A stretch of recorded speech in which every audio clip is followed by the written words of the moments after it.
Kafin kaddamar da hare-haren haɗin gwiwar Isra'ila da Amurka kan Iran a ranar Asabar 28 ga watan Maris ɗin 2026, duniya na kallon Washington a matsayin gwamnati mafi ƙarfi a duniya. Sai dai bayan shafe kimanin makonni hudu ana gwabza ƙazamin rikici a yankin Gabas ta Tsakiya da kuma ganin yadda dakarun rundunar juyin juya halin musulunci ta Iran ke ci gaba da harba makamai masu linzami kan wasu muhimman kadarorin Amurka a ƙasashen yankin Gulf, duniya ta fara ganin raunin Amurka. Hare-haren farko da Amurka da Isra'ila suka kai kan wata makaranta a birnin Tehran ya yi sanadin mutuwar akalla ɗalibai sama da 100 tare da haddasa mutuwar jagoran addinin Iran Ayatollah Ali Khamenei, wanda ɗansa Mujtaba Khamenei ya gaje shi. A halin yanzu kimanin wata ɗaya kenan Iran na ci gaba da tsayin daka a mashigar Hormuz, inda ta jaddada cewa ba za ta bari ko lita guda ta makamashi ta ratsa ta mashigar mai matukar muhimmanci ga tattalin arziki ba, lamarin da ya haifar da tashin farashin mai ga duniya.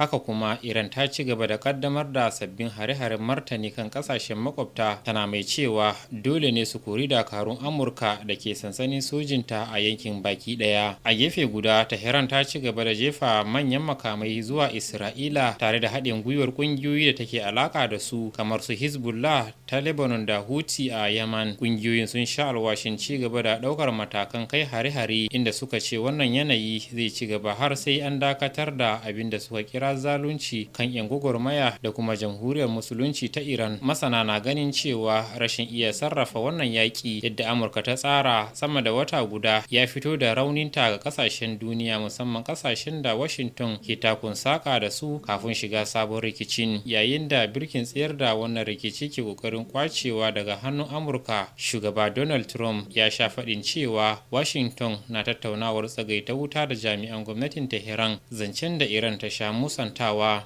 Abubakar Buba, jaridar Gaskiya.